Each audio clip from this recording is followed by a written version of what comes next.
வணக்கம் குருஜி. வணக்கம் சார்.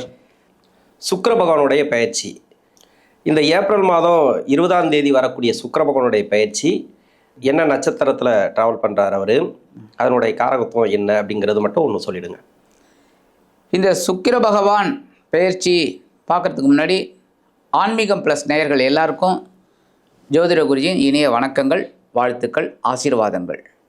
இந்த சுக்கிர பகவான் அப்படிங்கிறது காலச்சக்கர தத்துவத்தின்படி 2-7க்கு அதிபதி. ரொம்ப அற்புதம். இப்போ சந்தோஷக்காரகன். அந்த வகையில் அவர் மேஷராசியை விட்டு விலகி இப்போ ரிஷபராசிக்கு வரப்போகிறார். ரிஷபராசி அப்படிங்கிறது அவரோட ஆட்சி வீடு. ஒவ்வொரு ராசிக்கும் ஒரு நல்ல நல்ல பலன்களை தான் கொடுக்க போகிறார். ஏன்னா சந்தோஷக்காரகன் 1-2 இடம் தான் கொஞ்சம் சுமாரான இது. மற்றபடி எல்லாருக்குமே இந்த உலகத்தில் ஜீவராசிகள் எல்லாமே சந்தோஷமாக இருக்கக்கூடிய ஒரு கிரகம் அப்படின்னு பார்த்தீங்கன்னா இந்த சுக்கிரன் தான். அந்த வகையில் அந்த சுக்கிரபகவான் ரிஷபராசியில் இருந்துக்கிட்டு என்னென்ன பலாபலன்களை கொடுக்க போகிறார் அப்படிங்கிறத நம்ம இப்போ பார்ப்போம். தனுசு ராசிக்கு 6ஆம் அதிபதினு சொல்லக்கூடியவர், 11ஆம் அதிபதினு சொல்லக்கூடியவர்.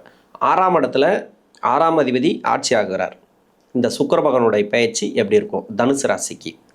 தனுசு ராசிக்கு இது வரைக்கும் 5ஆம் இடத்துல இருந்துக்கிட்டு ஒரு குழந்தைகளின் மூலமாக சந்தோஷம், ஆன்மீக விஷயங்களில் ஒரு சந்தோஷம் இதெல்லாம் கொடுத்துட்டு இருந்தார். பரவாயில்லை, ஓரளவுக்கு நல்லபடியாக இருக்குது. இப்போ 6ஆம் இடத்துல ஆட்சி அமைக்கிறார். 6ஆம் இடம்ங்கிறது பகைருண ரோகம். அதே சமயம் இவர் தான் லாபாதிபதி.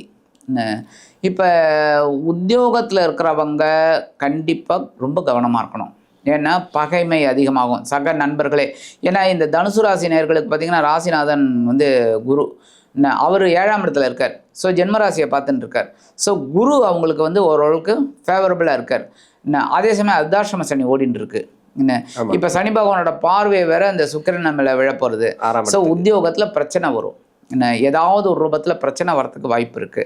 அப்போ அதை கேர் எடுத்து கரெக்ட் பண்ணாங்கன்னா அது ரொம்ப நல்லது. அதேமாரி கடன்கள் விஷயம், இந்த தனுசு ராசி நேயர்களுக்கு பிடிக்காத விஷயமே கடன் தான். ஏன்னா நிறைய பேர் பாருங்கள், எந்த இதாக இருந்தாலும் கடன்கள் விஷயத்தில் ரொம்ப கரெக்டாக இருப்பாங்க. ஏன்னா நமக்கு அவமானம் வந்துடுதுன்னா ரொம்ப அசிங்கமாயிடும் அப்படின்னு ஒரு கேரக்டர். அப்படி இருக்கும்போது வேண்டாம் அப்படின்னு ஏன்னா 1-4 கூட அதிபதி சுகாதிபதி, சுகங்கள் கெட்டு போயிடும் அப்படிங்கிறனால கடன்கள் விஷயத்தில் கவனமாக இருப்பாங்க. அவங்களுக்கெல்லாம் அந்த கவனமாக இருக்கிறதுனால இந்த கடன்கள் விஷயத்தில் இன்னும் கேர் எடுத்துக்கணும். ஏன்னா தேவையில்லாத கடனை எடுத்துக்கப்படாது. அதே மாதிரி உடல் ஆரோக்கியம், அர்த்தாஷ்டம சனி போயின்னு இருக்குது, செவ்வாய் வேறு சேர்ந்துட்டு இருக்கார். ரொம்ப கொஞ்சம் டென்ஷன் தான். நிறைய பேருக்கு உடல் ஆரோக்கியம், நிறைய பேருக்கு காது கேட்கல, காது பிரச்சனை, டாக்டர்கிட்டலாம் போயிட்டு வராங்க. சில பேருக்கு பரவாயில்லைங்கிற மாதிரி போயிட்டுருக்கு. நீங்கள் சொல்ல மாதிரி இந்த தசா புக்தியெல்லாம் சரியில்லை அப்படிங்கும்போது எல்லாமே அன்ஃபேவரபிள் அப்படின்னாலும் குரு மட்டும்தான் இவருக்கு கொஞ்சம் ஆறுதலாக இருக்காங்க. ராகு 3ஆம் இடம் அப்படின்னாலும், கேது 9ஆம் இடம் அப்படின்னாலும் அந்தளவுக்கு பெரிய இது கிடையாது. குரு ஃபேவரபுளாக இருக்கார். அதுவும் இன்னும் கொஞ்ச நாள் தான். ஆனால் இந்த சுக்கிர பகவான் இப்போ பார்த்திங்கன்னாக்க இவங்களுக்கு 6ஆம் இடத்துல வரார், மறைவு. அப்படிங்கும்போது இவங்க இந்த 3 விஷயத்தில் கவனமாக இருந்தாலே ரொம்ப ரொம்ப நல்லது. ஓகே.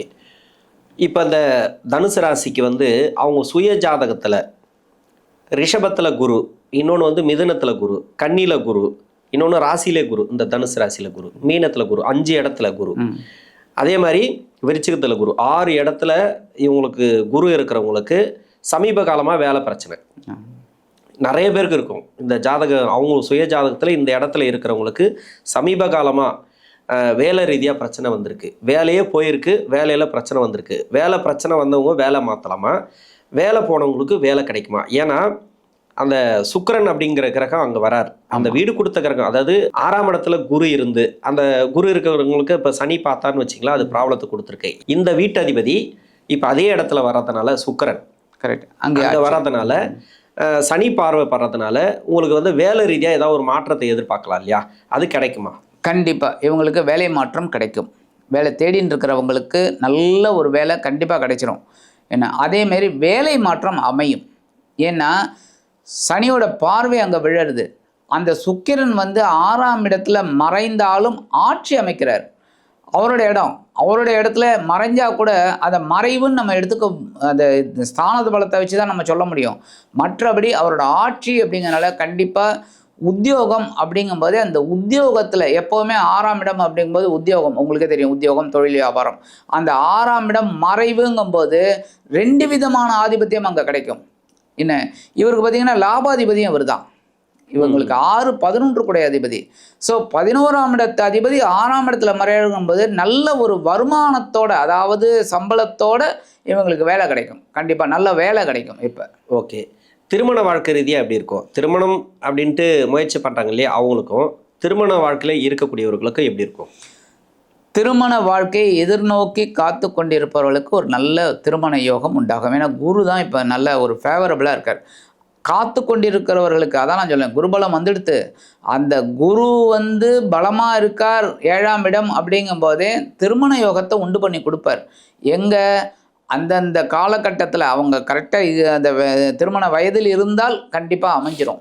ஒன்று, ஏற்கனவே திருமண யோகத்தில் இருந்திருக்காங்க, பந்தத்தில் இருக்காங்க அப்படின்னா அவங்களுக்கு இல்லற வாழ்க்கை பரவாயில்லைங்கிற மாதிரி இருக்கும். ஏன் அப்படின்னா தனுசு ராசினர்களுக்கு இப்போ ஒரு திருமண யோகம் உண்டாயிடும். திருமணத்தில் இருக்கிறவங்களுக்கு, பந்தத்தில் இருக்கிறவங்களுக்கு நல்ல ஒரு இது. ஏன்னா சாதாரணமாக உபயலக்னம் உபயராசினாலே உங்களுக்கே தெரியும், கொஞ்சம் இல்லற வாழ்க்கைங்கிறது ஒரு இதுதான். ஏன்னா இவங்களுக்கு 7ஆம் இடத்து அதிபதி புதன். புதன் எங்கே இருக்காருன்னு பார்க்கணும். என்ன, புதன் கெட்டு போயிருந்தாருன்னா, அஸ்தங்கமாக இருந்தார் அப்படின்னா இவங்களுக்கு மனைவி வழியால் எதுவும் ஒரு பெரிய ஒரு மாற்றத்தை அவங்க எதிர்பார்க்க முடியாது. ஆனாலும் இவங்க அந்த இடத்துல பார்த்திங்கன்னா மூலம், பூராடம், உத்திராடம், என்ன மூலம் உங்களுக்கே தெரியும் கேது, என்ன எப்போவுமே அவங்க ஞானியாகவே இருப்பாங்க. என்ன இல்லறத்தில் இருந்தால் கூட பற்றற்று பற்றோடு இருங்கிற மாதிரி, இல்லைன்னா பற்றோடு பற்றற்று இருங்கிற மாதிரி, அதாவது குடும்பத்தில் இருப்பாங்க, ஒரு சாதாரணமாக ஒரு சன்னியாசி மாதிரி போயிட்டு வந்துட்டு இருப்பாங்க, எல்லாம் பார்த்துப்பாங்க. பூராடம் போது சந்தோஷத்துக்கு, ஸோ குடும்பத்தில் அண்டர்ஸ்டாண்டிங். உத்திராடம் ஆளுமை, கண்டிப்பாக உத்திராடம் பெரிய விஷயம். ஏன்னா ஒரு பாதம் தான் அங்கே இருக்குது. ஸோ ஓரளவுக்கு இவங்களுக்கு இல்லற வாழ்க்கையில் இருக்கிறவங்களுக்கு பரவாயில்லைங்கிற மாதிரி இந்த சுக்கிர பயிற்சி இவங்களுக்கு அமையும். ஓகே, தொழில் செய்யக்கூடியவர்களுக்கு எப்படி இருக்கும்? ஏன்னா இப்போ இந்த மீன லக்கணம், இன்னொன்று தனுசு லக்கணம், அதே மாதிரி பார்த்தீங்கன்னாக்கா மிதுன லக்கணம், கன்னியா லக்கணம், இந்த 4 லக்கணக்காரர்களுக்கும் ஒரு சிலருக்கு தொழில் பிரச்சனை கொடுத்துருக்கு. அது மட்டும் இல்லை, இப்போ சனி பார்க்கக்கூடிய இடத்துல புத பகவான் இருந்தாலும் அவங்களுக்கும் தொழில் பிரச்சனை கொடுத்துருக்கு. அவங்களுக்கெல்லாம் தொழில் ரீதியாக எப்படி இருக்கும்? இது எல்லா லக்கணத்துக்கும் எடுத்துக்கலாம் பொதுவாகவே.